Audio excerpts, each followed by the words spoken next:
Sedna was born in a land of ice and endless snow, where the winds carried the whispers of ancestors and the seas guarded the secrets of creation. She was the daughter of a great hunter, a man strong and respected, who believed his child would grow into a woman of beauty, strength, and perhaps even a mother to generations.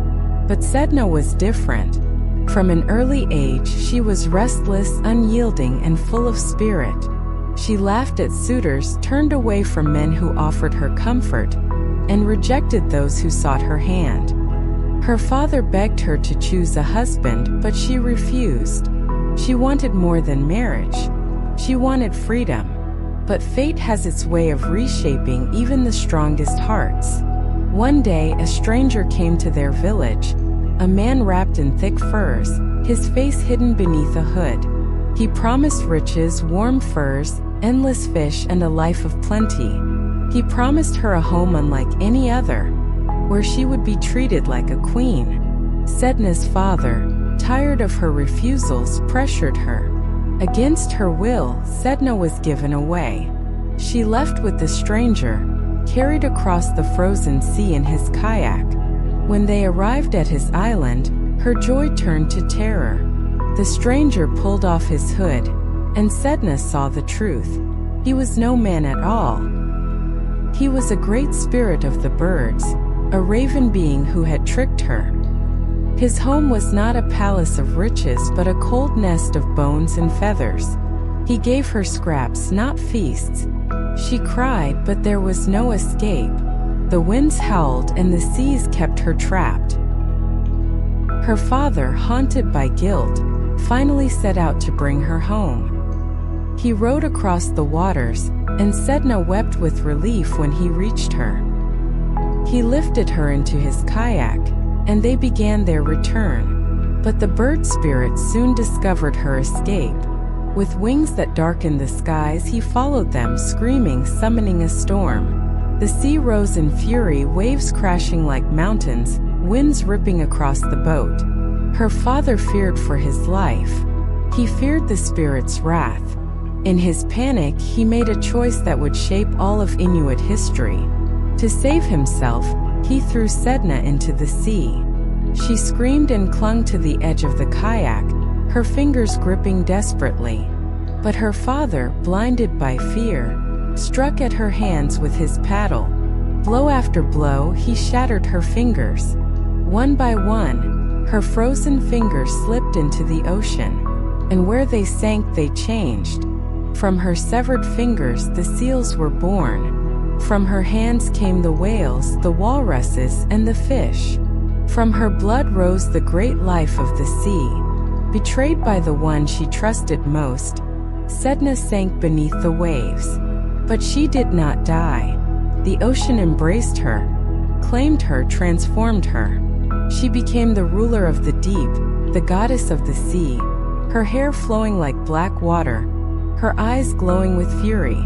From her realm, she commanded the creatures born from her pain. She became both a provider and a punisher. For the Inuit, all sea animals came from Sedna, and all hunters knew that their survival depended on her mercy. But Sedna was not forgiving. She remembered the betrayal of her father, the cruelty of men, the hunger of the world. When hunters disrespected the animals, when they wasted food, when they forgot their prayers, Sedna's hair would tangle in knots beneath the waves.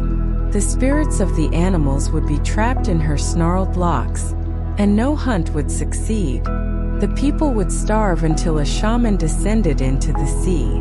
Shamans would journey into her watery kingdom, singing prayers, offering gifts, and combing her long black hair to free the spirits of the animals.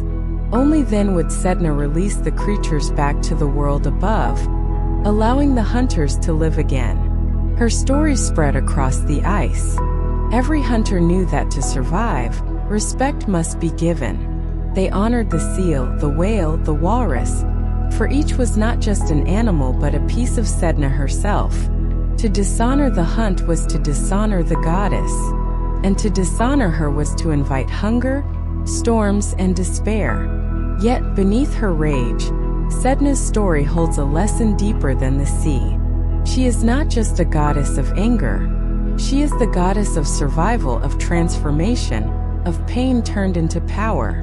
Betrayed, broken, and abandoned, she did not vanish. She became more. She turned her suffering into life, her loss into abundance, her pain into the very heartbeat of the Arctic. Her legend teaches us something powerful. Even in betrayal, even in the harshest storms, even when those closest to us fail, we can rise. We can transform. Like Sedna, we can take what was meant to destroy us and turn it into a source of strength for ourselves and others. And so Sedna waits in the deep, her hair flowing like shadows, her hands gone but her power eternal. The hunters still whisper her name, the shamans still comb her hair, and the seas still tremble with her memory. She is the goddess who turned pain into creation, betrayal into power, and despair into survival. And here is the moral. When life strikes you down, when betrayal cuts you deeply, when the world seems to throw you into the storm, remember Sedna. Pain does not have to end you, it can transform you. Respect the lessons, rise from the deep, and let your scars give birth to something greater. If you enjoyed this video, don't forget to give it a thumbs up, share it with your friends, and hit that subscribe button so you never miss the next story. And remember to tap the notification bell to join our growing community. Thanks for watching, and I'll see you in the next one.